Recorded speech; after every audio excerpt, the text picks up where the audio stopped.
regular meeting of the Woodstock Inland Wetlands and Watercourses Agency. And we'll start with a roll call. Marla Butts. Stuart Peasley. Grace Luddy.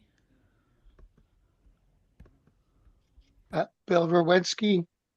And we're looking for Kathy Barrick, who's not here yet, and Mark Parker, alternate, who's not here yet.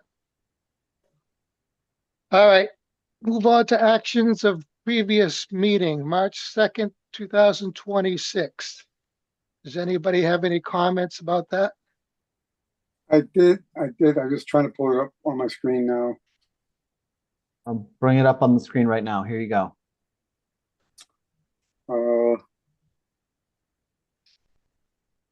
And it's just really not that big a deal.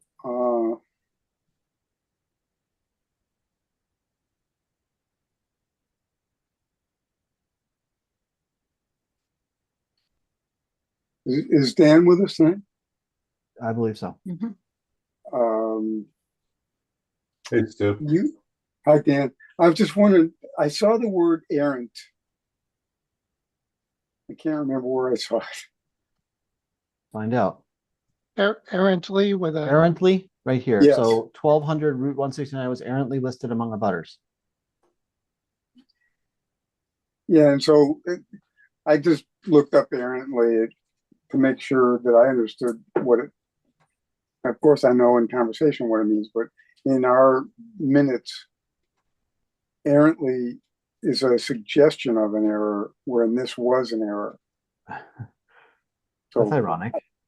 It's kind of funny. I don't know if that's worth mentioning or not. But incorrect or erroneous might be better. I think, Marla Butts speaking, I think if you just say was listed in error among what would you the like abutters. to do? Correct That's it? fine. Sorry to be too critical. Yeah. Serves Dan right for being erudite. Don't do that again, sir. I can. I think was listed erroneously might be. It's easy to make a correction. I found nothing wrong with the minutes. Yeah, I didn't have any problems with the minutes. So shall we correct that one word or change that one word? Sounds like we did. Okay, so make it erroneously. No, what I replace the word errantly to read 169 was listed in error among the abutters, among butters.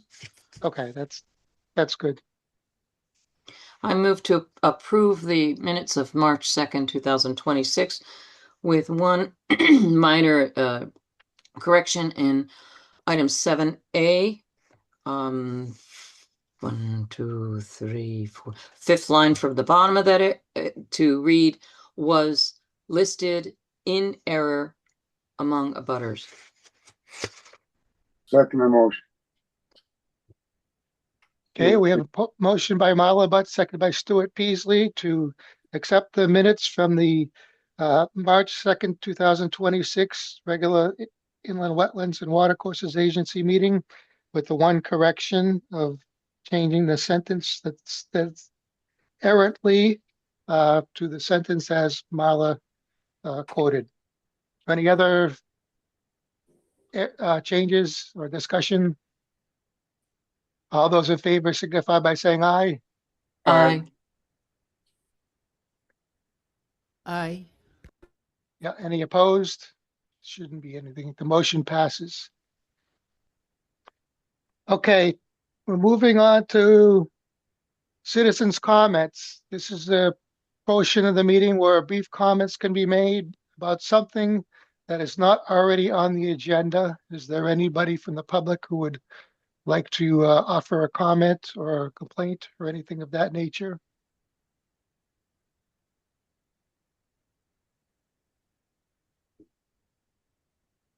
Okay, not hearing anyone, we will move on to pending applications. Application 02-26-01, lot 8-1, Route 171, map 7274, block 47, lot 08-1, KA and G Technical Services LLC for a new single-family residence in the Upland Review area. Mr. Thank Held you, was Mr. with us. Chairman. Yes, David Held with KA&G Technical Services. So I have nothing new to add as far as the presentation for this application. This was the one where we had some activity in the Upland Review area for the house and the driveway. And the choice was made to table it because the driveway is shared for a portion of it with the lot, which is the subject of the next application. But no changes have been made to the plans or the design. So nothing new to present. Okay, then I could entertain a motion to approve this or to approve this along with the other one, or however anyone desires. I move at application 02-26-01, lot 8-1, Route 171, map 7274, block 45, lot 08-1 by KA and ampersand G Technical Services LLC for a new single-family residence for work in the Upland Review area be approved. All right, I'll go ahead and second that.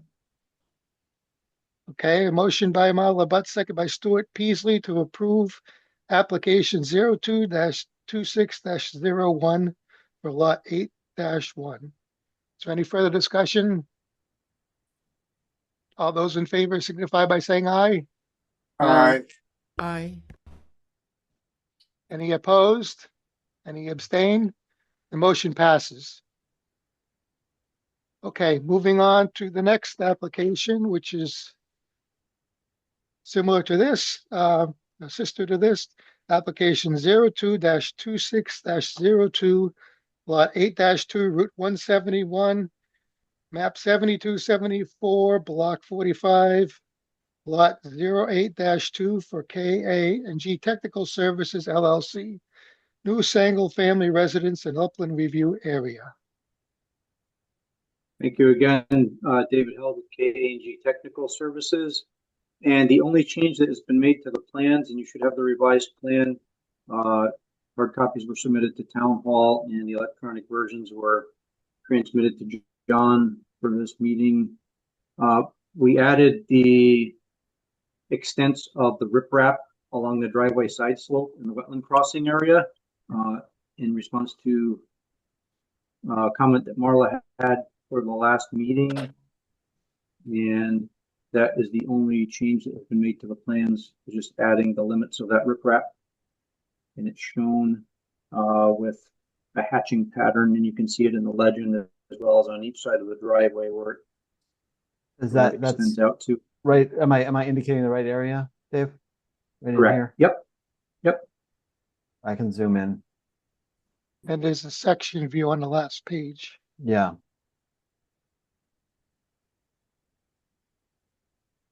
So Marla Butt speaking, the original posted document last month had, I believe, 19 pages, and this one has 23 pages.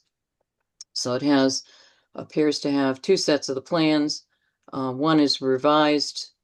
They're both actually listed as revised 3/3/26 IW comments, and also included, which was not in the last posted document, was the NDDH design approval. I believe that's found on page 22 of the posted document. That was not in the original posting last month. Page 22. Where on page? I'm sorry, what are we looking at? Northeast Page District Department of Health. Oh, the letter. Yes. Okay. Right here.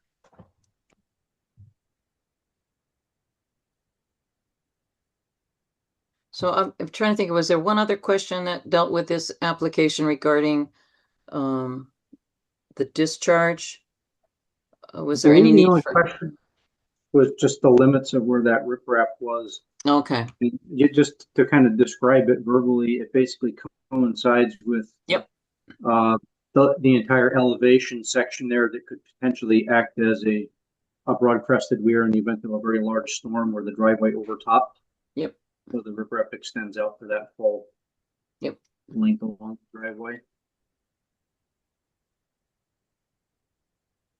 So I would move to approve application 02-26-02, lot 8-2, Route 171, map 7274, block 45, lot 08-2, like KA ampersand G Technical Services LLC for a new single-family home.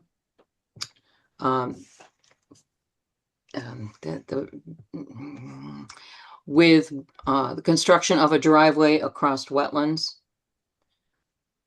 based on plans revised 3/3/2026.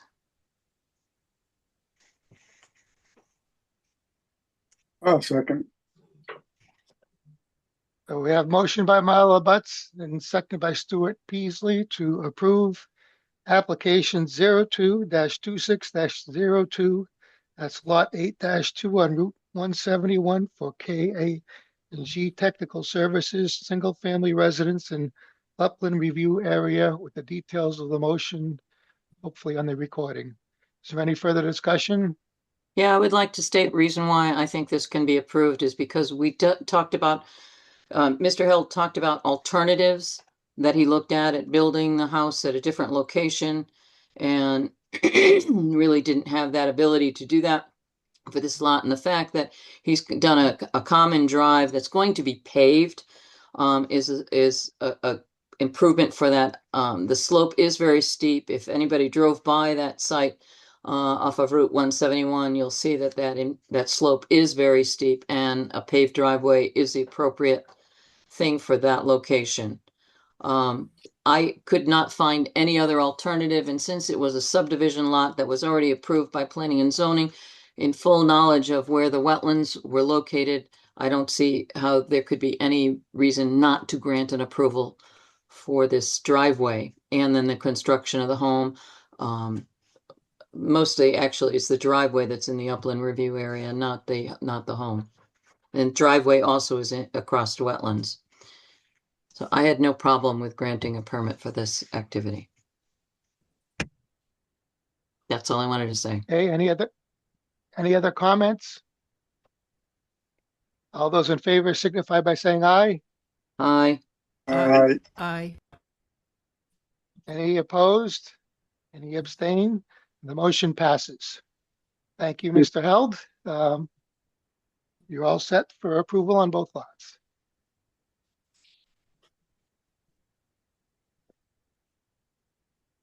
Moving on to the next item on pending applications, 02-26-03 Butts Road Bridge over Peak Brook. Town of Woodstock, replacement of existing cast-in-place bridge. And Mr. Parent is with us this evening.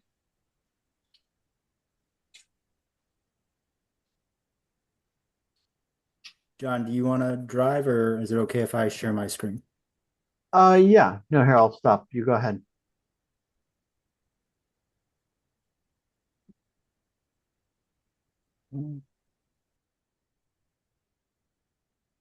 So I think most of the folks are aware that the town has contracted with CHA to replace 3 bridges in town. The Peak Brook Road over Peak Brook, which was constructed last summer. This one, which is Butts Road over Peak Brook. And then next year, we're looking at doing Hopkins Road over Safford Brook. So we've been kind of designing and permitting these as a group to kind of try and save some design costs for the town. So after the Peak Brook Road was constructed, the Army Corps changed their general permit regulations and allowed for the construction of a 4-sided box for these locations versus the 3-sided rigid frame that was installed at Peak Brook Road. We believe that that four-sided structure is going to simplify construction, both from a cost, time, and impact standpoint. So we put together preliminary designs of that. We went to the interagency meeting and got approval to move forward with that design process from both Connecticut DEP and the Army Corps.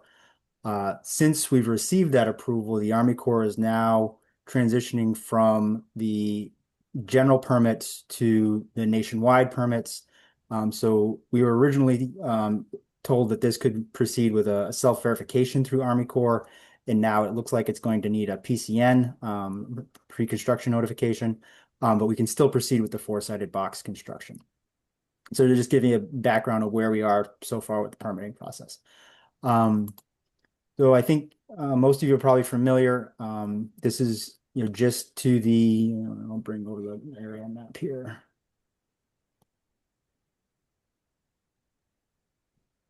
The site of the crossing is just east of the town's housing authority. And Peak Brook is kind of a sinuous stream in this location. It wraps around a couple of residential properties, crosses under Butts Road, makes a hard turn where it's currently experiencing some erosion on this corner, and then passes under a driveway here. And this driveway crossing causes some hydraulic issues here that we're just not going to be able to fix as part of this project, but we are going to be able to improve the hydraulics at the crossing itself. And then the stream continues down to the Peak Brook Road crossing that we replaced last year.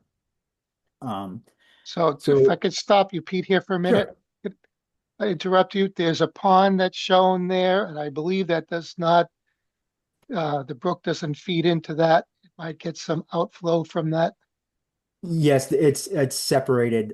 This is a man-made structure, clearly. There's a pretty good berm here that divides the brook from the Yeah. pond. Yeah.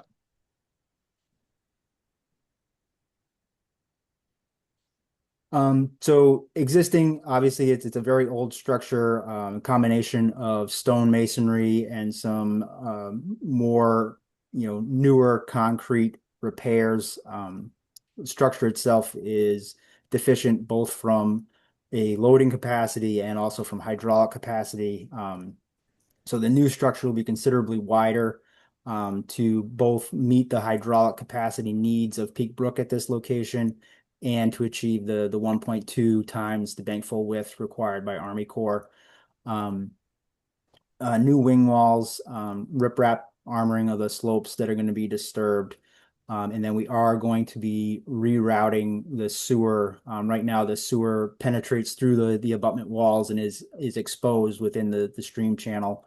We're going to adjust the elevations of that stream, that sewer line, so that it exists above the low chord of the structure and in the fill section between the top of the concrete box and the bottom of the pavement.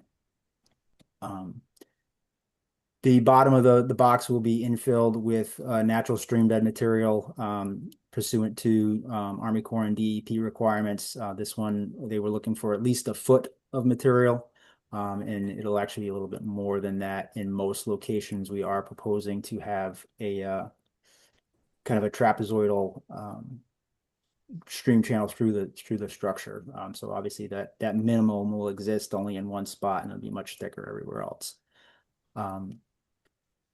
So the structure improves all the hydraulic characteristics as far as freeboard and underclearance and backwater versus the existing structure. And that four-sided box does simplify the depth of the foundation required. So we're hoping that construction will be far simpler and therefore less expensive than the Peak Brook Road project. So that's kind of an overview. Happy to answer any questions you folks may have. I just have one, Stuart Peasley here. Well, I have several, but one quick question. Is that precast or cast in place concrete? It'll all be precast. It's actually going to be a two-piece precast structure. They call it a clamshell style design, where it'll kind of be like a three-sided box that'll be set upside down. They'll put the stream bed material on the bottom and then put the cap on top of it and then put the rope over. Very, very interesting. Okay, good. The quicker construction. Yes, so this eliminates the need for the deep foundations that the Peak Brook Road project had based on the scour depths. The four-sided boxes are considered to be less susceptible, obviously, to scour because they have the hard bottom under there. So it limits the depth of the foundation that we need to put below the structure. Understood. Very good. Bill Rowinski, a couple questions. Sure. I probably could have picked this out, but I didn't read all the fine print yet. What's going to be the weight carrying capacity when everything's done? It'll be highway rated, H20 load rating, no load restrictions on the bridge. Okay, so 100,000 pounds is okay. Yep. Okay. You have a foam mat or some sort in the middle there. What is that composed of, and what's the compressive strength of that?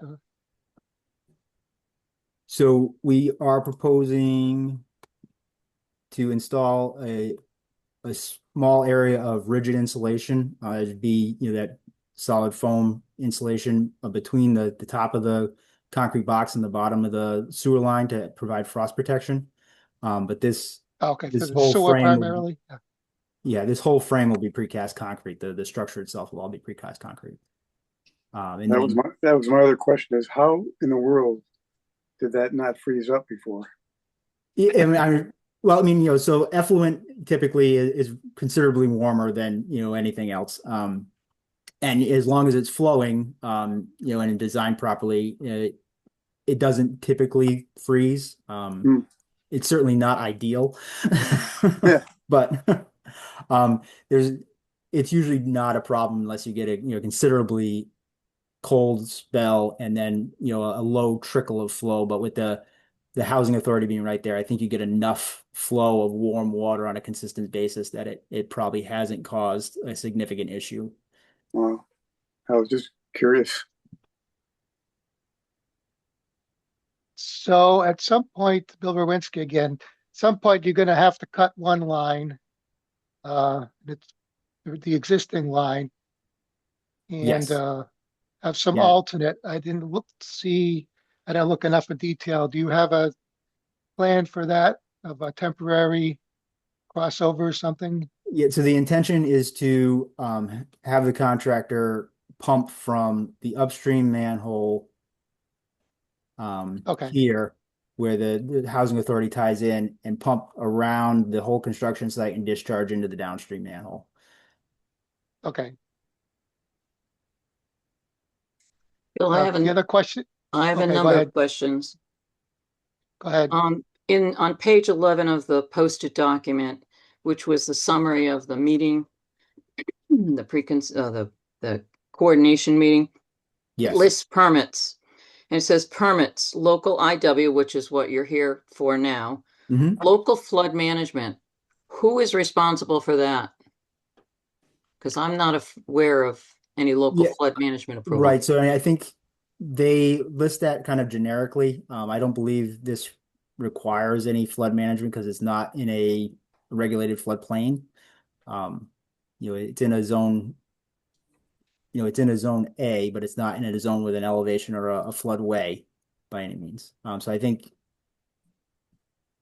that would probably be either this commission or P and Z would make that determination that we're not, putting fill into the floodplain.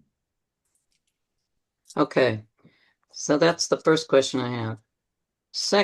There's a number of questions I have regarding water handling. Okay. And that is, I believe, on page 44 of the posted document. That would be your sheet 10.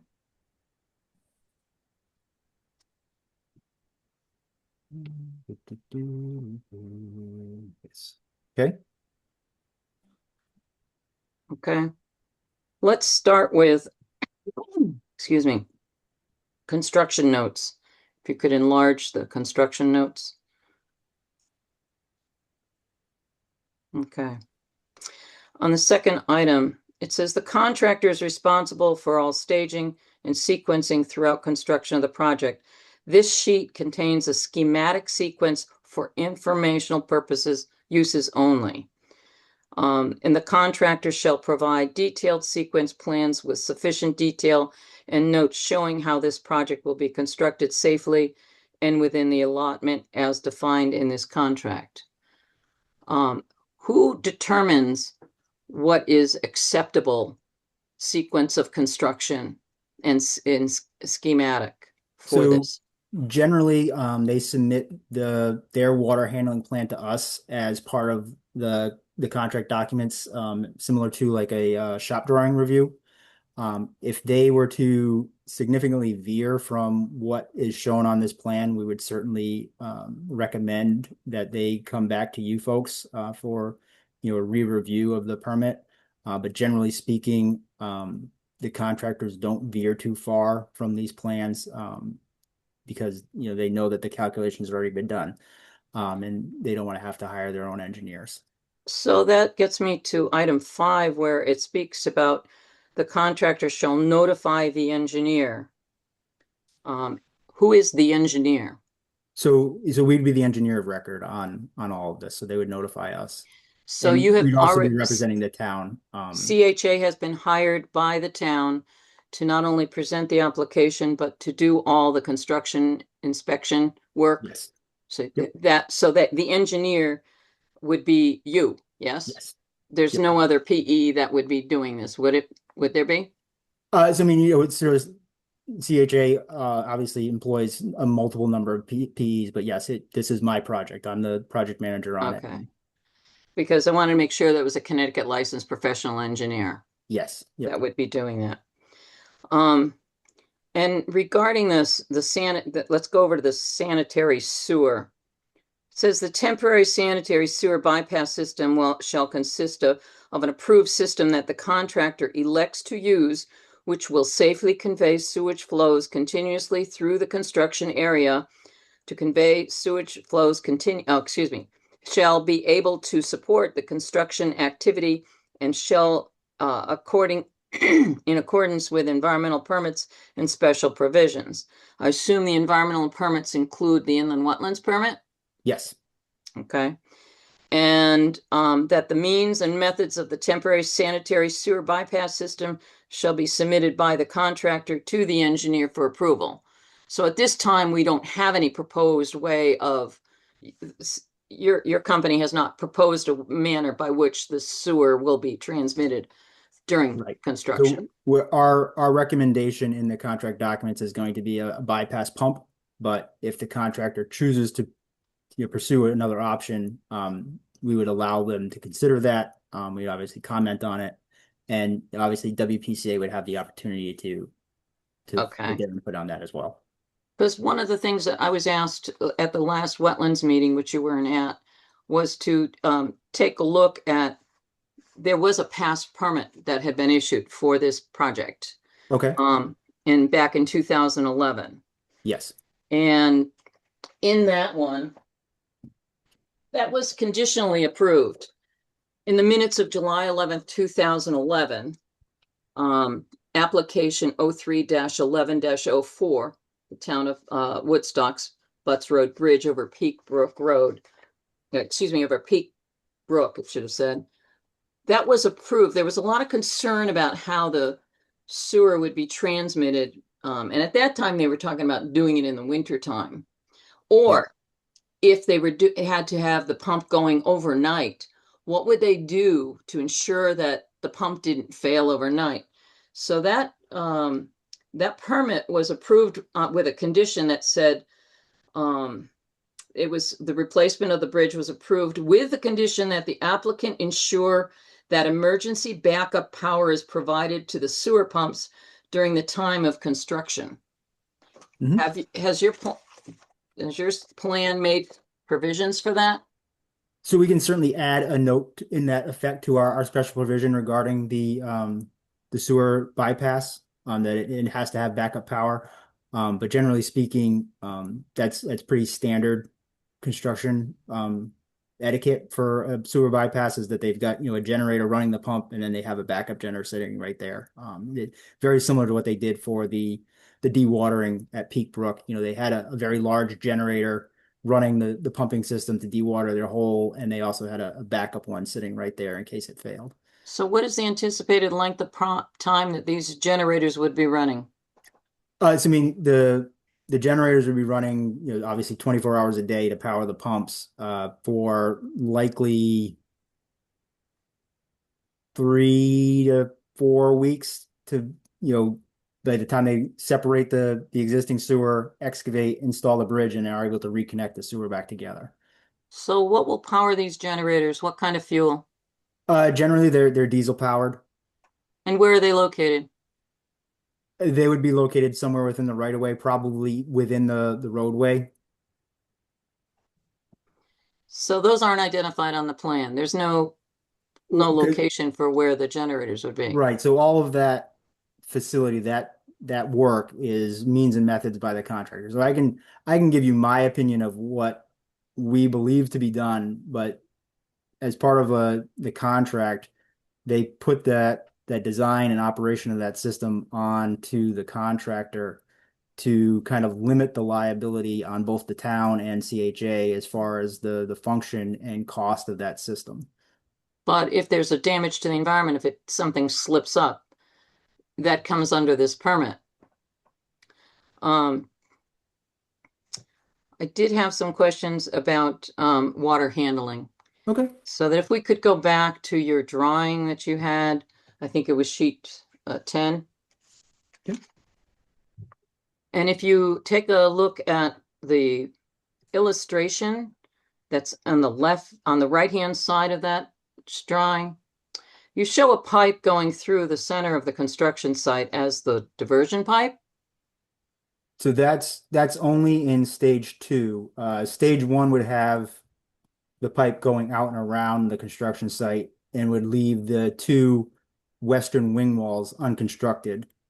When the main bridge and the two eastern wing walls were constructed, then they would switch flow into the existing now constructed bridge and finish completion of the western wing wall construction. Okay, so the initiation for construction, that the sequence would be to install the diversion, first stop the traffic on the road, Yep. then install the diversion pipe. Yep.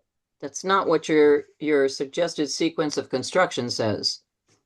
So you've got install erosion controls, remove the metal beam, excavate the existing bituminous and neutral base, install the temporary sewer bypass, remove and dispose the existing bridge deck, remove the existing sanitary sewer pipe, and then install the temporary earthwork and water handling and the dewatering excavation area. So you don't really say exactly, it doesn't sound like you're putting in the diversion pipe in the very beginning. Sounds like you're doing a lot of demolition work first. And a thought came to my mind is, as you're removing the bridge deck, what's to stop material from falling into the watercourse? Okay. So if you have the water going through while you're taking the deck off, then you could have water, you can have the material getting pushed downstream. If you have the diversion started, the diversion pipe put in first before you did any removal work, any deck removal work, then you would avoid that problem. Okay. So I think the sequence is a little off. Yep. And then it also goes on to talk about installing the dewatering facility, but there's two dewatering facilities, and there's not just one. There's one located on the east side of the crossing, and there's one located on the west side. And the sequence of construction doesn't discuss when those go in and when they go out. Exactly. It says one goes in, but I don't know which one you're referring to in your drawing. And so I would assume that depending on where you're doing your staging, one would go in, and then once you didn't need it anymore, then you would go and create the other one. But that's not what the sequence really says. Right. So I think the sequence of water for water handling and erosion and sediment controls needs to be revised. Okay.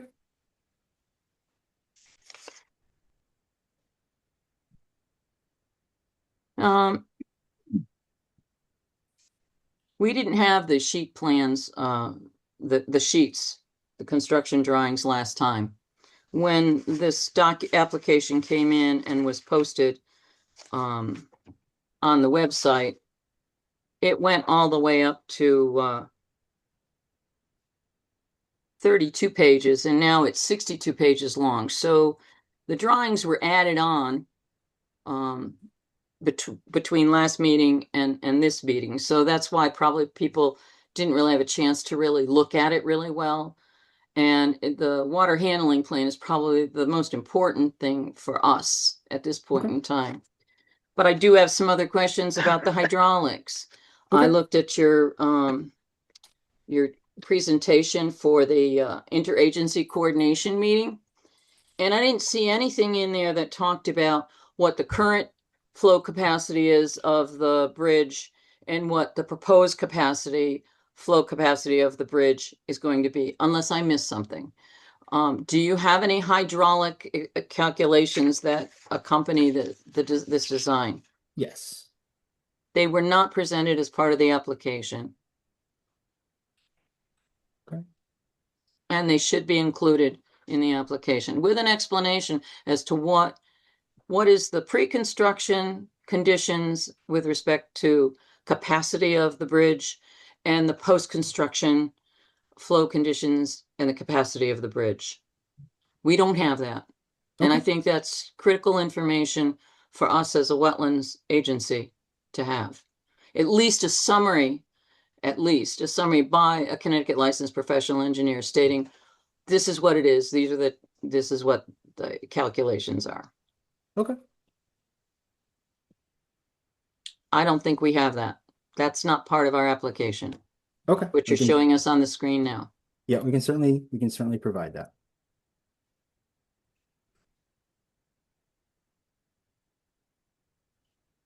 So this application was statutorily received last month. That would be March 2nd.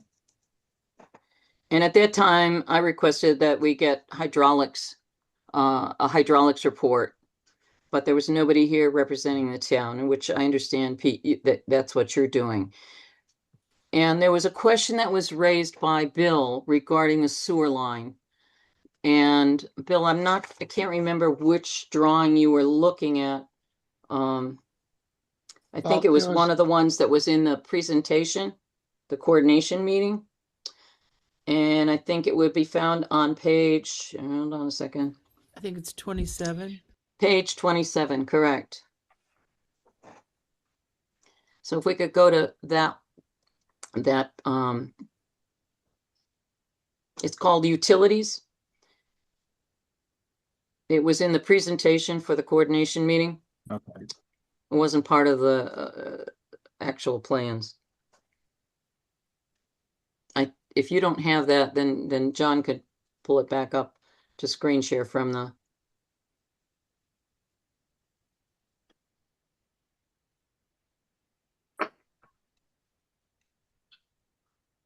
So it'd be, keep going down, down, down, down. There, that one. Bill had raised a question, and I kind of echo the same thing, was the fact that you're raising the grade as you approach the bridge. You're crossing over the bridge, and then you're taking almost a 90-degree turn, dropping down, and then making almost another 90-degree turn into the existing sewer line.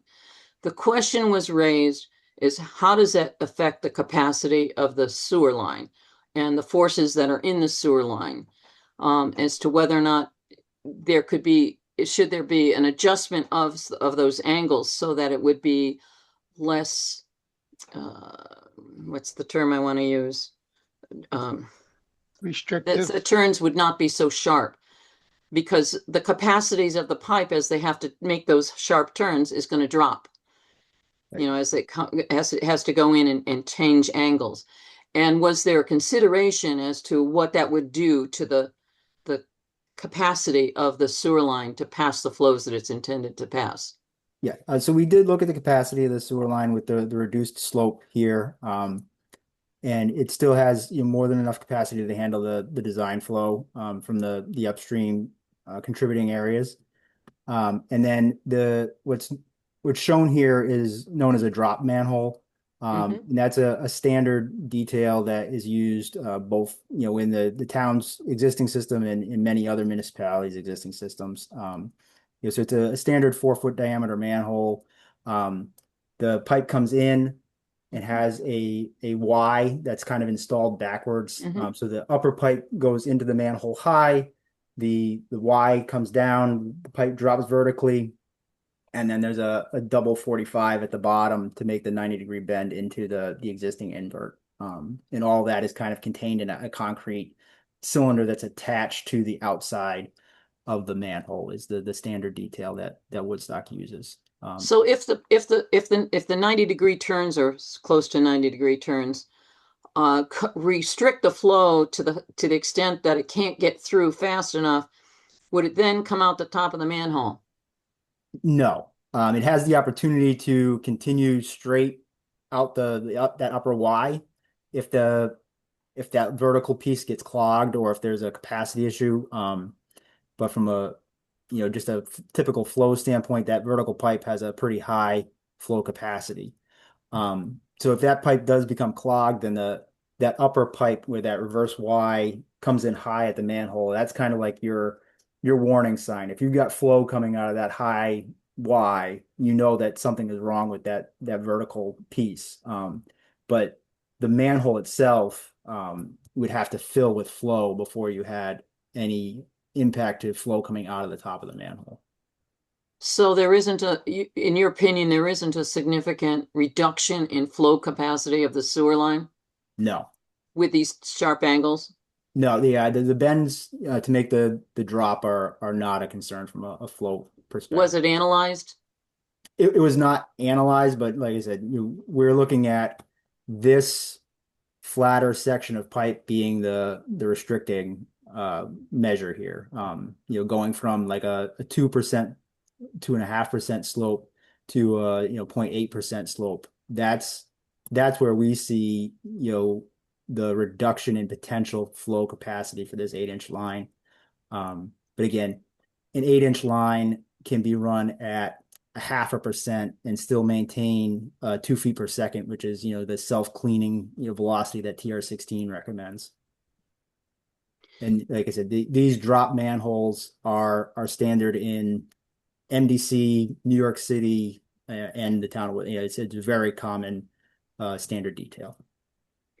Yeah, it's just that in the past, when there have been combined sewers, we see them popping right out the top of the sewer line. Now, this is not a combined sewer, Right. so that's not the concern, but it's only an 8-inch line, and the upper watershed is not yet very well developed, and it could be over time. And I think what Bill was trying to say is if there was a way to ensure that capacity of that pipe is not reduced by those sharp turns, but since you haven't really analyzed it because you're only looking at will the new shallower pipe back up, you're not really looking at whether or not the tight angles that it has to make to go will cause a problem. That was I think what Bill was trying to get to. Okay. To be analyzed. Well, I think that this application should be tabled till next month so that we get a chance to see the hydraulics on it, to know what the capacity of the current bridge is and what the capacity of the post-construction flows will be, to make sure we don't have any kind of aggravation. Is there a belief that this new bridge will currently the current bridge is expected to overtop in a 100-year return frequency storm, correct? Yes. Will Correct. the new bridge overtop in a 100-year return frequency storm? It is not anticipated to, no. Is it calculated not to do that? Correct. All right, that's what we need to see, okay? There is one detail that shows the elevation of the 100-year floodplain. Forget where it is. This cross section shows it. In 100-year, we're still operating in a pressure flow condition, but we're no longer overtopping. Yeah, are you using FEMA's information for what the 100-year discharge is? Yes. Okay, are you aware that FEMA is reanalyzing all of the Thames River watershed? Yes. And and they are likely going to have some changes. Are you aware of what those changes are for this area? I can certainly reach out to the hydraulics folks, but I would assume that they have accounted for that, but I can definitely verify that with you. Yeah, you should check and verify that, because I know in Thompson there were changes, and part of and they were doing the Quinnebog, and part of the Quinnebog watershed is in Woodstock. They just didn't revise the Woodstock ones because they wanted to get the Shetucket done. And the Shetucket goes over a number of different towns. So that's been we've been waiting to see the new maps and waiting to see the new hydraulics, but they haven't come through yet. And I suspect with all what's happening down in Washington, D.C., we're not going to see them for a while, maybe. So, so those are kind of the issues that I'm concerned about right now. I did have a question of why the cost was so high on the dewatering. You had listed in the coordination meeting, identified a cost. Yeah, that was based on the cost from the Peak Brook Road project. That the dewatering was bid at a certain number, and then there was also a considerable change order once construction started, based on the water handling, which is one of the driving forces for trying to go with the four-sided box here. So what was the cause of the construction change order at the Peak Brook Bridge? The contractor cited unforeseen existing conditions, based on a groundwater that I disagreed with, but based on conversations with other folks and leadership here at CHA and the town, the decision was made that if we pushed it to mediation or litigation, that we would lose, and we just needed to move forward and get the project completed. Do you anticipate a similar situation in this case? We are going to belt and suspenders this one. Okay. Because it is an expensive project. Yes. And I did see which is slightly different.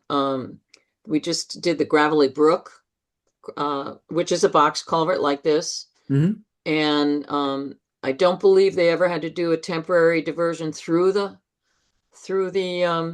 situation. They actually did the diversion pipe completely out of the construction site, built everything in the dry, and then returned it back. And I just didn't understand why you had to do it in a two-phase where you had to move the diversion pipe to the center of the box. I think moving a diversion pipe to the center of the box may have just been the designer that was working on this part of it, kind of a decision, a decision on their part, and not necessarily needed. But I know that they were looking at the impacts to the adjacent wetlands, for getting the diversion completely out of the construction area and being able to do what you described there. And I think they were looking at the need for additional temporary shoring and additional impacts to the wetlands when they did that. But I can verify that with him and just see if Yeah, because I thought this was kind of strange how, you were moving the pipe when the diversion pipe, when I thought that I looked at the site. I took a drive down there, and I didn't understand why you couldn't have a diversion pipe completely out of the construction area, more or less, while you built the bridge and the abutments. Yeah, and I didn't understand why you were moving it, and that's going to increase the cost. Right. I think it's this location here that he was looking at, where we're tight against the right of way already and in the wetlands, where that pipe would have to come out and make a turn in here, requiring both an easement and additional wetlands impacts to avoid. Those wetlands impacts would be temporary, and construction easement might actually be cheaper than having to move the pipe to the center. That should have been something I think should have been looked at as an alternative. And because again, it's undeveloped land. And yes, it's wetlands, but that's just a temporary impact that can be mitigated once the pipe is removed. Okay.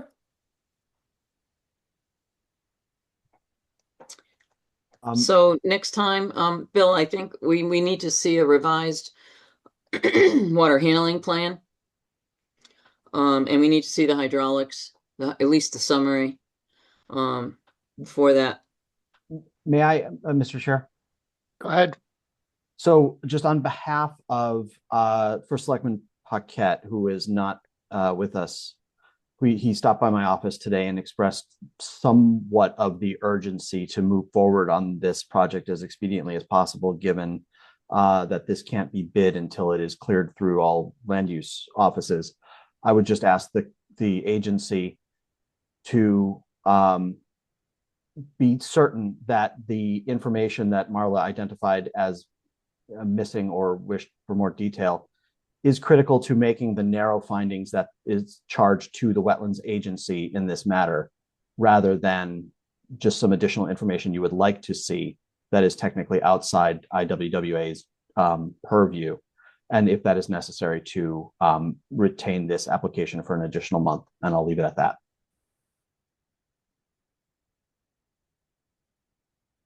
So I would like to respond to that. I think the water handling plan is part of our responsibility. The temporary work during construction, the potential impacts during construction is the responsibility. I'm not sure I understand what the rush is. No work can get started before July 1, I believe, June 1st. And we're here in April, May. Except for bidding and contracting. Right. Nothing says they can't go out to bid. No, they can't go out to bid until they have permits in place. Right. Well, so that's what says they can't go out to bid. But then I wish they would have brought this plan to us a couple months earlier in the winter time, because we only got these plans when they were posted for this meeting. We didn't have these plans last month, and we didn't have Pete here last month. So we couldn't ask the questions. And if it was such a critical thing, then we should have had all the information to begin with. And it's not like I didn't ask for the hydraulics last month. So it is what it is. I would object to granting a permit at this point in time.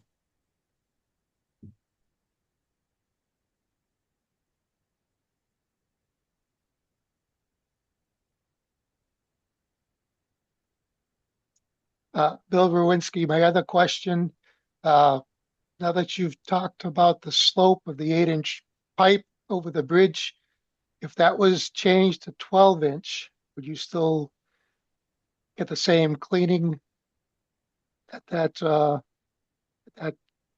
pitch? So increasing the pipe to 12-inch would increase the capacity of that section, but would do nothing to increase the capacity of the downstream pipe. And it's all 8-inch throughout. An 8-inch pipe can carry a considerable amount of water from a sanitary flow perspective. So 8 inches is generally the standard for sewers, especially in smaller communities like Woodstock. But yeah, increasing that pipe to a 12-inch would increase the capacity, but I don't think it gains you anything as far as, if you have concerns about that system overflowing into the wetlands. I don't foresee that being an issue unless there is a blockage or an impoundment somewhere in that line. It's not going to be the reduced slope on that 8-inch pipe causing any impact to your environmental area. Yeah, my thought was just that we've got the ground open, and rather than potentially have to open it again to put in a larger system, that might be proactive to put in 12-inch pipe at this point. Yeah. I understand that thought process. My interactions with the folks at WPCA and their reliance on the sewer avoidance policy, I don't foresee that being an issue. I do too. I agree with you there, but it wouldn't increase the cost that much to It would not, no. do it now.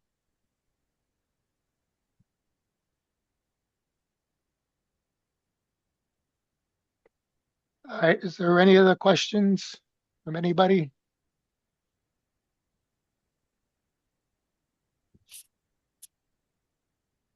So would somebody like to propose a direction for this application at this point?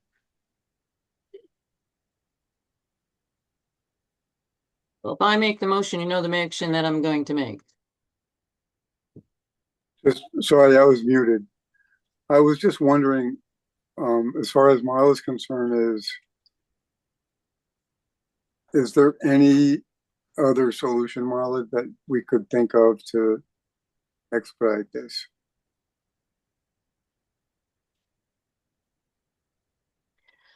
I suppose you could render a conditional approval that requires that prior to the initiation of any work, that a revised water handling plan be submitted for the commission, for the agency's written approval. And that, yeah, see, the problem is the hydraulics. So maybe Pete can tell us now what the existing flow capacities are and what the post-construction flow capacities will be, and make a statement as a professional engineer licensed to practice in Connecticut regarding that information. Certainly, I can do that. So this table here shows a comparison of the 100-year design water surface elevations associated with this crossing. And you'll see here under existing, the approach cross section, the upstream sections just before the bridge are operating under existing conditions with a peak elevation of about 326, 325.8. And under proposed condition with the new wider opening, we're looking to reduce that peak water surface elevation by about 2 feet. So improving the bridge's capacity to carry through the 100-year design. Right now, as we talked about, the bridge does overtop, or is it analyzed to overtop in a 100-year storm? And under proposed conditions, it will continue to operate in what's known as pressure flow. There won't be any distance between the low chord, the bottom of the bridge, and the water surface elevation, but that water surface will not exceed the height of the road. And that's a combination of both widening the structure and elevating that low chord, and we're also raising the road to achieve that. So that's where the water surface elevation, and by improving all those characteristics, we're also improving the other two characteristics that Connecticut DOT Hydraulics Group looks at, which are underclearance and backwater. Underclearance is what we just talked about, the difference between that low chord elevation and the water surface elevation. Obviously, we're not meeting the standard here because we do still have a pressure flow condition in the 100, but we're making the condition much better versus the existing conditions. And then backwater is, if this bridge wasn't here, what would the water surface elevation be? And then, okay, with the bridge here, what is that water surface elevation? And we're not supposed to have more than a foot of difference between those two numbers. And obviously, under existing conditions, we're considerably over that 1 foot, and under proposed conditions, we're still not meeting that 1 foot, but we're a lot closer to it. So that the increase in water height behind upstream from the bridge, the land that's upstream, if I recall correctly, is a pond and undeveloped land. There are no houses that are low-lying that would be adversely impacted by that backwater from the bridge. Yeah, and like I said, we are improving that backwater characteristic, but we're not meeting that less than 1 foot yet. Yeah, and we looked at options to do that, and the structure became much wider or much taller, and then the impacts to the road and the wetlands and the adjacent driveways became kind of unreasonable to make it work, because you already have, like you said, undeveloped areas that are not being impacted. Right. Is it worth it to add another $100,000 to the project to, gain a 1/10 of a foot of backwater? Right. And that's assuming that FEMA is not going to do a substantial adjustment in its hydraulics of the area. Correct. I don't know how detailed they did their evaluation of Peak Brook, whether or not they actually did a detailed study or not for the new maps. Right. But the new maps aren't here, so technically they're not appropriate, but they would have been helpful to let you know where it was going. So I guess, Stu, to answer your question, yeah, there is a possibility, I think, of crafting a motion that grants an approval but requires the submission of additional documentation to the agency for its review and approval, written approval, prior to the initiation of construction. That would allow for the bidding process to go forward, and the contractor would know that then he has to supply something, not only for the engineer's approval for handling the water handling situation, but as well as the sewer line pumping situation. And then the wetlands agency could get an opportunity to look at it and get its questions answered there if there needed to be adjustments at that time. Would you find that acceptable? Yeah, I think that makes sense. All right, I need to think about how to craft that. So hold on a All second. right. Mm. Bill I'm sorry, Marla, Orwinski, was it? Okay. Go ahead, John.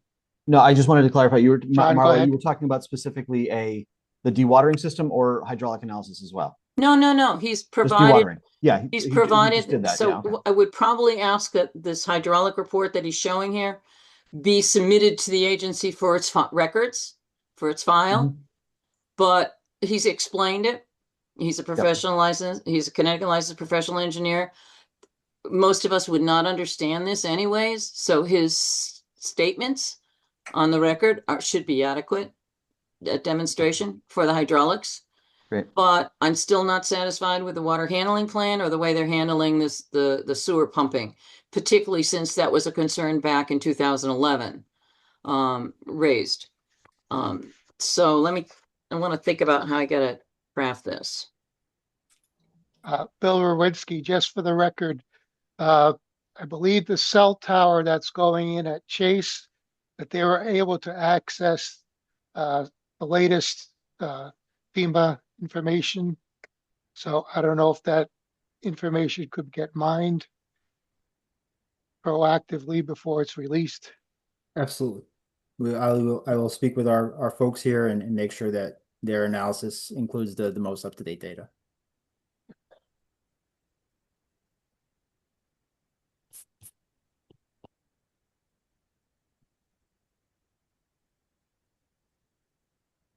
You can keep talking if you want. I'm writing down what the motion would be.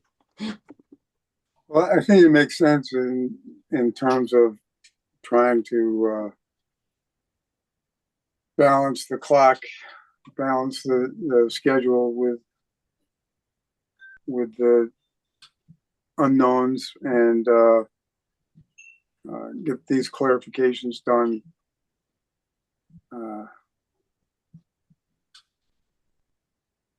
We certainly don't want to have to come back and regret anything by moving too quickly. But we also want to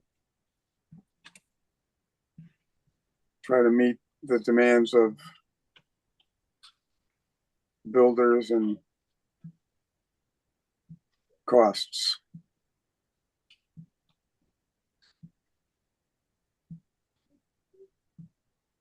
Yeah, and I appreciate the consideration, agency members, that this is just something that I think the first selectman is cost sensitive about, and can't get into bidding without approvals. Just regardless, we consider these things. A failure to plan on your part does not constitute an emergency on my part. But that said, you're all taxpayers here, and money is money. So if there's a way to see fit to move forward with a conditional decision, I think the selectmen would appreciate it. Yeah. Again, without Cost not of wishing fuel to. might have, Yeah. cost of fuel might have already increased to 10% or something. It's possible. Pete told us earlier that he'd cover those differences, though. Okay. It's CHA is a big company; they can cover.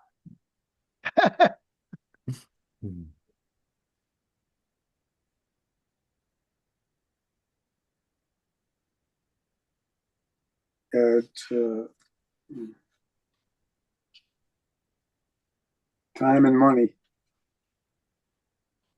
Time flies, neither money grows or disappears.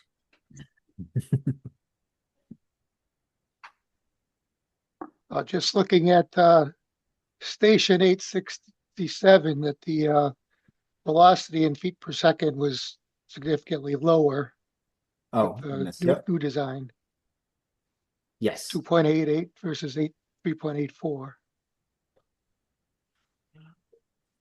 And that's it happens through a bridge with that narrower cross section. The water has to move faster to get through there. So you get Yeah. increased velocity through the bridge structure itself.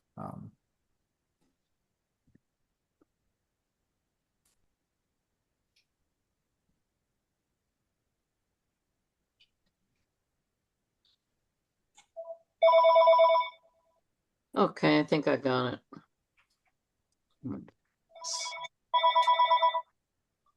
That's somebody's phone. Yeah, that's mine, sorry. Okay.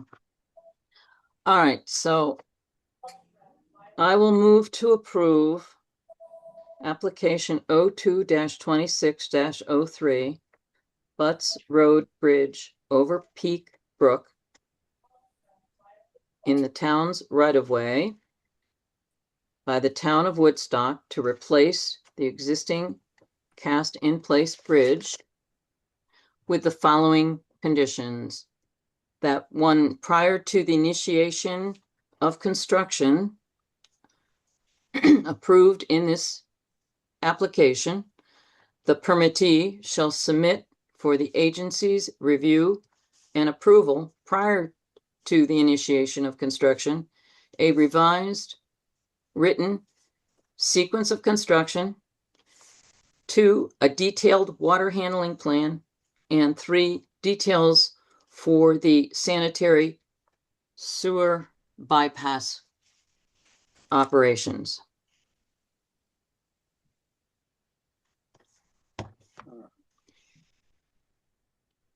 I lost you there. Can you just do a recap on that? I'm Sure. sorry.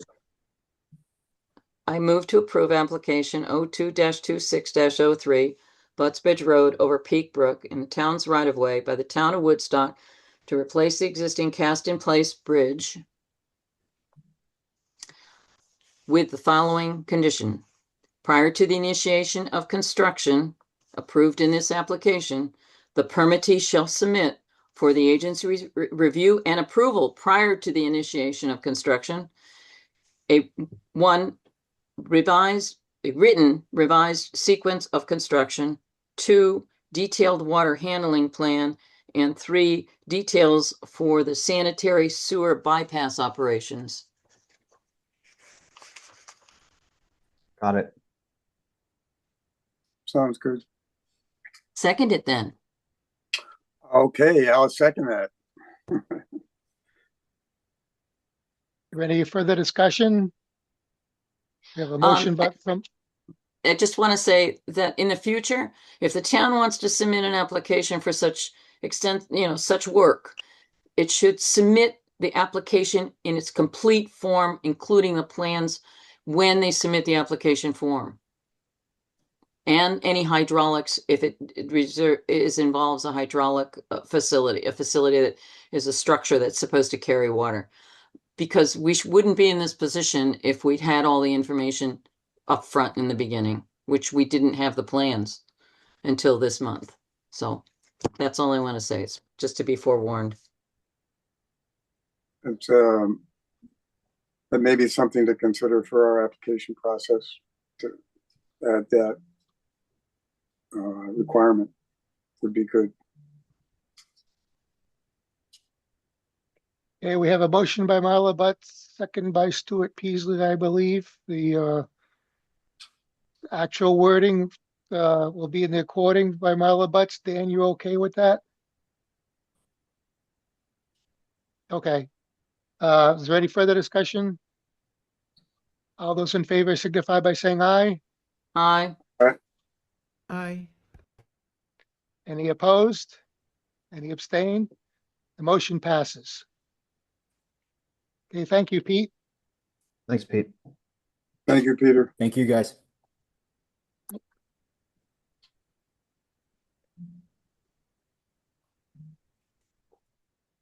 Okay, moving on to new applications. And judging by who we have online, I would wonder if anybody would mind changing the order and bring up item C first, the new applications, because we have people online waiting.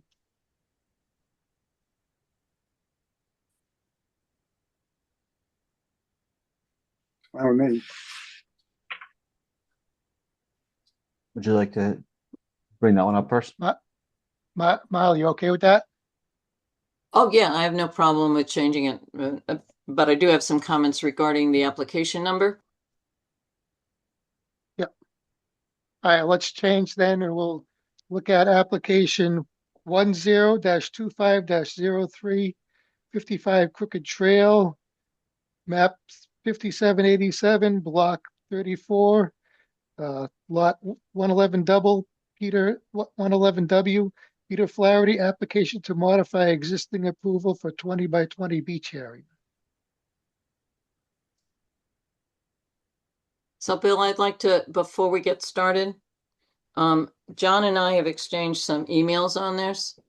When I took a look at it and I saw that the numbers was the same as one back in October of last year, I went back to the minutes, and the application 10-2503 was authorized as a use permitted as of right for maintenance and enjoyment of residential home. And the beach area at that time was required to come in as a permit application, because at that time it looked like they were proposing to do work in the lake or near the lake. This application, which is identified on the agenda as an application to modify an existing approval, that existing approval was a use permitted as of right. And there was the decision was made that work on the lake or at the lake's edge would come in for a permit.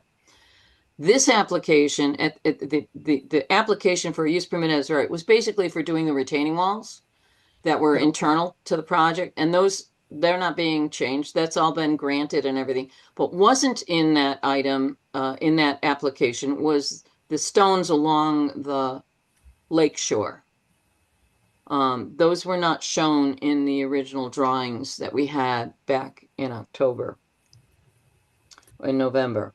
So the question that I raised was, you know, if this was to modify an existing approval, it should have gone through a modification, application modification, but they got a use permitted as of right, which is not a permit.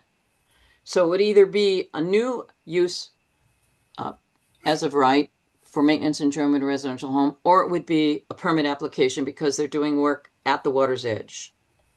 So I don't know how the rest of you feel about it, whether or not that work that's on the water's edge, typically we require some kind of sign off from the lake, the taxing district, that says they're okay with doing work at their property, which this application doesn't include that. So whether or not you consider it, John feels that it should be allowed to be covered under, and he probably should speak for himself, that it should be covered as an amendment or modification of the original approval back for 10-2503. Just remember, we do have a form for modifying approvals, which that wasn't used in this case.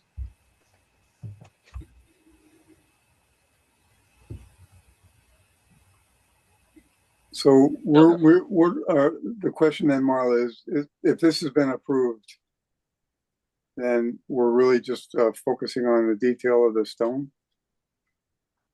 Well, I think perhaps the applicant, if he's here, might want to explain the difference between what he got last October or November and what he's coming for now, because there is a slight difference between the two.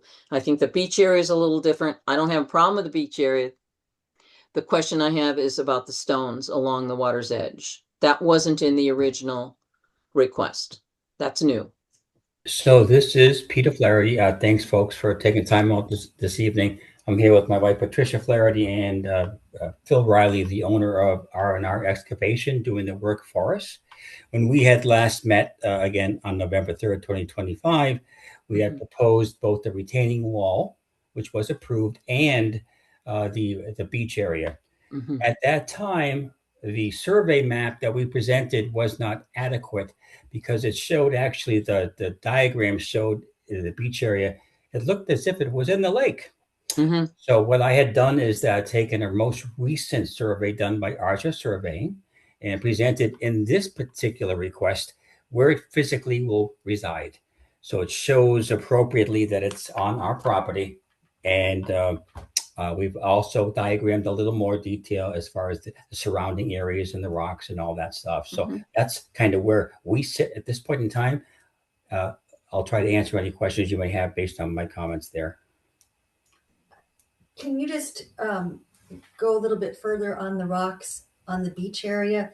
We had talked to the people at the lake, and they basically told us that it was really wetlands. We should go to the wetlands and get approval from them, but we can certainly do that. It's pretty standard to make sure that as for erosion purposes, that there are rocks along that line. That's really why we want to put them there. And it should have been in the original plan, but it was not. When was the Archer survey done? Oh, do you have the map? There's a date on the map. January of 2025. There you go. Yes. Yeah, we had moved in a couple of years ago, and Okay. we got that survey done. Did they take any elevations? That I would have to look at. It doesn't look like it's labeled as a boundary survey. Okay. Okay. Yes. That's accurate. Well, I have one question. Just I looked at Google Earth, and can you guys tell? Do you know what the height differential is from the house down to the water? How high is it between the level of the water and let's say the first floor of the house? How many feet? I couldn't even guesstimate. And that's why that initial, we're putting that retaining wall, which we were unable to do it based on the winter. We're going to be doing that, completing that hopefully the next few weeks. Now that spring is here, but from that wall, I can speak from the wall because that's why we put the retaining wall there in preparation for the beach area. What would you say from the wall to the beach is what? 15 feet. 15 feet. So we have protection there. So it's not just from the house; it's that whole permit that we approved, and the reason why we're building the beach, we got that retaining wall going up. If that helps answer your question. Well, there's a little bit of terracing that you installed. Right. And there's about right now, and there has been. So this is we haven't really changed anything. There's about a foot between the water line and the edge of the ground or where lawn will be. So that's where we want to put the stones. And actually, there are stones there right now. It's really just a matter of, pulling them back and then putting, tidying it up so that it acts more as a boundary so the soil doesn't go into the water. But that's kind of how the land is right now and has been always. Does that make sense? Yep. So Quick Bill question, Rowinski sorry. Go ahead. Typically, we would require a permit for this work on the water. Number one. Number two, we've been trying to get the lake associations to take it more seriously about giving it a formal written approval. But we could potentially do this with no work could start until we get the Woods Lake Association approval on file. That's a possibility if everybody would agree to it. Let me add, Bill, that's a fair challenge. When we had presented initially this original November 3rd, 2025 request, I had submitted with that the lake approval for both the retaining wall and also the beach area. Now, it's they've approved it. I've got official and email electronic signature on that. But we can certainly go and ask them about the rocks in addition to that. I don't have it with the file, with the documents that were posted, that permission letter. Okay. So Bill, Marla Butt speaking. I don't have any problem with the beach area. The beach area is not in the water. It doesn't even require anything from the Lake Association. It's not their property. It's the Flaherty's property. But the stones along the beach, along the water's edge, the water is the level of the lake coming up now? Have they closed? They've closed the gate, Yes. the gate valve on it, correct? Yes. So the water is now up to the normal. Is it possible that you could do the work for the stones along the water's edge next fall when the water drops back down? So you'd be doing it in the dry?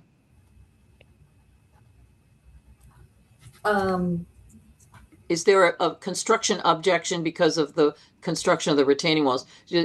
What I'm asking is, are the stones along the lake's edge needed to be one of the first items before the other retaining walls get built?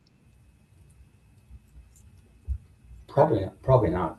No, except that I think that some of them, we're moving some of it, and I think it explains that we're going to use existing rocks that are in the water, and then also take some that are, because we're digging out the retaining wall, we have additional rocks we're going to place on top, and it would be, ideally, we need to use the excavator to do that, to move those rocks. I don't think we can move them by hand just because of this, the hill, steepness of the hill. So that work is going to be done in this month. We've got the contractor Phil lined Riley. up to do it now. So if we waited until next year, we'd have to bring in additional equipment. It would dig everything up again. I think that would be, difficult. So you're actually going to be going into the water to retrieve some of the stones? Yes. And is the taxing district aware of that? We will make them aware of it and get permission. Philip Riley here. So the only thing that would be entering the water would be the bucket. The stones that are all within reach of from land. So it's not like we'd have to track in there or bring any kind of equipment in there. It'd literally just be putting the bucket down with a thumb and pulling them out and just pulling them back, calling them back 2 or 3 feet. Okay, so how far is the reach on your 10 feet. Yeah, how far is the reach of your equipment that you'd be using? How far out into the water are you talking about going? No more than 6 feet, really. 6 feet? Correct. All right. I pulled up the GIS for this, and the slope going down to the lake is really steep. Yeah, It is you're very looking at steep. about a 6 or 7 and 12 pitch. From what I gathered from Google Earth, it's steep. Yeah, it's really steep. I would say it's probably 12, if not greater. Getting in and out of this property is a challenge. So I understand wanting to do it next fall when the water drops. Yeah. But the logistics and the time and the money it costs to bring a machine in and out, Yeah. on top of having the rocks that we are excavating that we want to use for retention of soil, would just be sitting there in the way as an eyesore for the entire year. Yeah.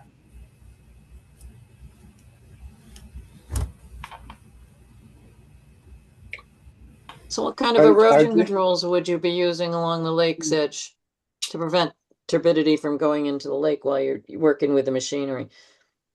We already have silt fence up right now. Is it in the lake water? It is not in the lake water. Okay. So that wouldn't protect it from the machine, reaching out into the lake and pulling up stones. How long is this operation intended? How long did you think it would take to do the stones along the water's edge? Maybe a day and a half, 2 days. Once we get all the stones acquired, that we're pulling out from the excavation of the retaining wall. Mhm. I would say probably we could have it done in 2 days. Okay.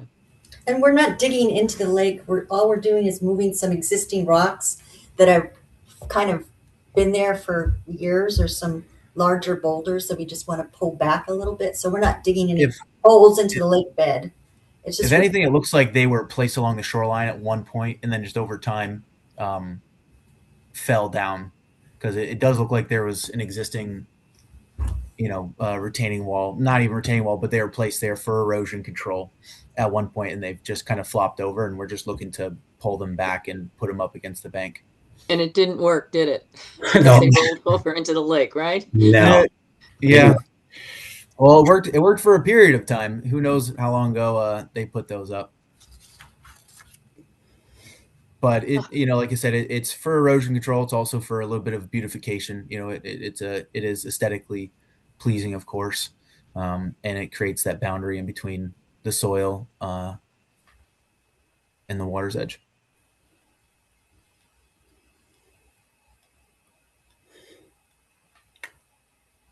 Well, I guess the commission, the agency has to decide whether or not they want to do it as a use permitted as of right with a conditional approval stating it has to have some release from the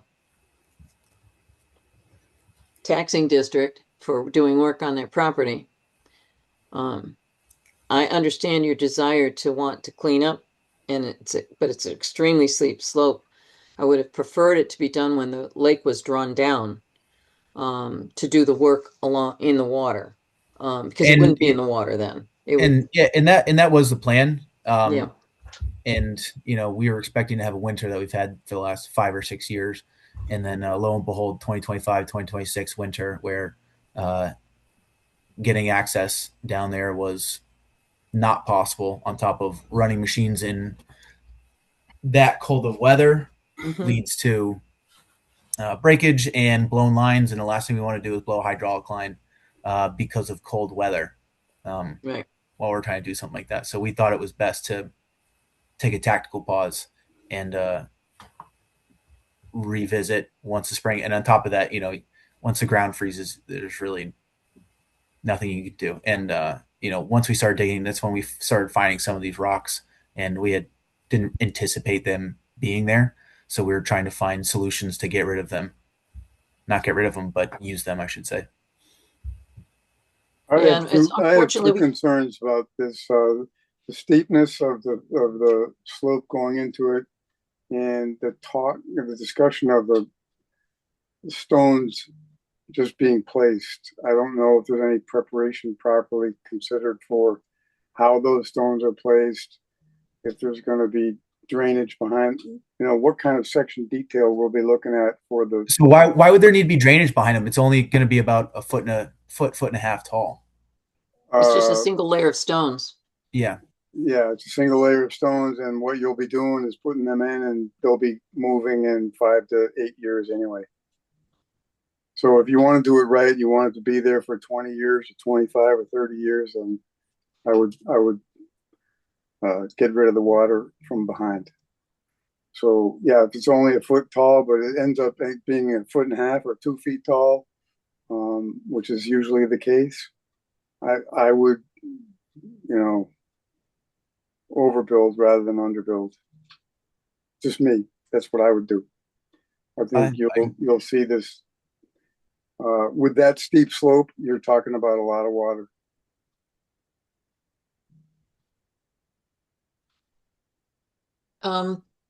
So Bill, I'm a little conflicted as to how we're going to handle this, because I know the ideal way to do it would be next fall, to do the work along the water's edge. I can understand they've owned the house since 2023. They're got an extremely steep slope that goes down to the lake's edge. They want to have an opportunity to use it. But however, how are you going to get that? How are you going to get the slope stabilized where you want to do the beach area? Because that's really steep at that location. Now at the beach area where that number 3 is, Yeah. it's really not very steep. it is the right side of the property where I think that says number 1. It is the right side of the property that is really steep. But once you get to where the actual beach is going to be, it's not. It's not as as steep. It actually looks like there was existing beach there at one time. Yeah. There's sand actually in the water, and it's looked like it already had been kind of lowered by the previous property owners. Oh, I see where you're talking about, but it's on your northeast corner of your property. Mm-hmm. That is correct. But it looks like, judging by, I'm trying to get the aerial photos up on the GIS and it just won't come up. I don't know if John, you'll have any better luck. It's just keeps. Yeah, no, I've had been having a lot of problems the last 2-3 weeks with the town's GIS loading.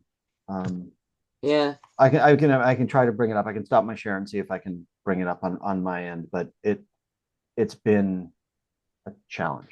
Yeah. I've refreshed a couple of times and had to go back and find the property again, and it just will not go. Mhm. Yeah, no, we've had some problems there. What, Marla, specifically, you're trying to bring up the topography? Yes. Because that will tell me more. I've looked at the topography, and that explained how the steepness of the slope going down to the lake. But I want to see what the condition is along the lake's edge if I can tell. I'm not sure if I'm going to be able to tell, but let's see if it'll do it for me now. Mr. Riley, this is Bill Rowinski. The wall along the water, is that primarily going to be consisting of kind of a row of large stones as opposed to a carefully stacked assembled stone wall?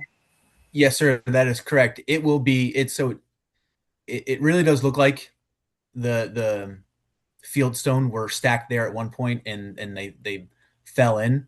And so, like I said, what we're trying to do is we're not trying to add in any foreign objects. We're just trying to cull those stones that are along the water's edge currently and have moved out a little bit, pull them back to the embankment, and then take more field stone that we're accumulating as we're doing excavation and kind of just stacking those right on top. So we're not trying to introduce any foreign objects, and I'm not trying to bring any concrete stones or anything like that. It's everything is meant to be 100% natural. But it's more going to be a collection of larger stones as opposed to a carefully stacked. It's all done, milestones. all placed with the machine. So it's not really a retaining wall. It's just it would be more like the way riprap is placed. It's just a stone placed along, sort of a landscape for wave action. Which But are you gonna have to take the trees out? The trees have already been removed. Yeah, those trees have been all taken out. Okay, yeah, we're looking at an aerial from. I don't see a date on this. This is an Esri aerial. Yeah, we had Chris Workman. He had come in and removed all those trees from that line. That was approved. And that was we went through that. We went approval for that. That's a 2016 aerial. Yeah. Yeah, so the local tab on the GIS is not working for the other Right, aerial, the right, that's why I use 2023 statewide aerials. They're not coming up. That's why I use the Esri one. Yeah, okay. It's probably a state Yeah, and the server Google issue. satellite doesn't help you either. I think we need more information. I wouldn't mind seeing photographs of the site conditions, and have these have a topo survey done. Well, we've already approved the retaining walls up outside of it. The only thing we're dealing with here is the stones along the water's edge. Okay, Um, and but I don't think we knew about the steepness of the slope, did we? I don't think we brought, I can't recall. Let me just look at the minutes. Hold on. That was November, right? Yes. Yeah. November 3rd. Okay. Let's see what we got in the minutes. So just so I can understand, what is the conflict with the steepness of the slope versus I just don't understand how it's changed with the retaining wall that was already been approved. No, it doesn't. No, they're approved. It doesn't matter. Those are approved. The only thing we're dealing with here really is the stones along the water's edge. Yeah. So what does the steepness of the grade have to do with the stone? That we're just worried that in 10 years they're gonna move back in, shift back into the water. Yeah, and the fact that you're pulling stones out of the water, and that's not their property. Their Okay. property boundary is identified as the water's edge. So as soon as you go out into the water, you're on the Lake Association's property, which means you need to have some approval from them to do that. Okay. Because it's their property where the high water line is. Just seeing. No, I don't think we had anything on it doesn't say anything in here about what our conditions were of the embankment. Retaining walls in the upland review area have not been a big concern for us. It's been everything that's at the water's edge that has been more of a problem. So Bill, you were suggesting that it could be potentially issued as a use permitted as of right, maintenance enjoyment a residential home, limited or conditioned, That's, that it would have to have the approval of the taxing district, the lake owners, before any start of construction. Was that what you were thinking? no, I'm not comfortable with, any type of a permit on that. I think there should still be a permit, but I'm willing to go forward with it, as long as they put the Lake Association's approval on file. Well, if that was the case, then it's actual permit. It's not a wetlands agent approval. It can only be received today and could not be approved till next month. Because if it's a permit, it's statutorily received at tonight's date. If it's a use permitted as a right, maintenance German residential home, that's not the issue. That's not an issue. But if it's actual permit, then we can only receive it tonight. Well, this is, Can you assign it as a agent approval following 15 days? In the water. It's in It's the not a water. wetlands agent approval. It's in the water. Okay. It's not in the upland review area. So that's where the problem is. this is much more extensive than the one on Roseland where they were removing the weeds, which I wasn't really keen on doing that as sort of maintenance and enjoyment. What is your timetable for getting this work done? Can you wait till next month? We were hoping to move forward as I'm soon sure. as possible. Yeah, yeah. I'm sure, but because that brings us into the beginning of May. The best grass growing season is now, Right. for stabilization purposes and stuff. So, and that was part of our plan to get this done and get the seed down as fast as possible so we can start get those root balls, get some grass growing to help with erosion as well. right. Well, Well, the retaining wall should help to do that. I'm also concerned about the precedent for the next person, so that's why I'm more inclined to require a permit for it. Well, they have the approval to get started and doing all the other work, but Yeah, just for the wall, yeah. yeah, but I don't think we can I don't think we can. Yeah. All right. Well, I'll go along with whatever the rest of the commission feels they want to do. Stu? I think we need more information to really, it's really not about us being difficult. It's really the best result for this property will be if we invest a little more research in what that solution is going to be on that wall. I'm just not convinced that what they're going to do is going to be sustainable. John, was a fee ever paid for this application?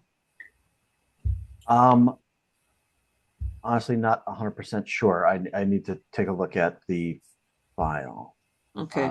So if can I ask a question? So if you guys need more information or you want something, what do you guys suggest? Like what would you guys be looking for Okay. instead of me trying to guess, like what exactly would be sufficient for you guys?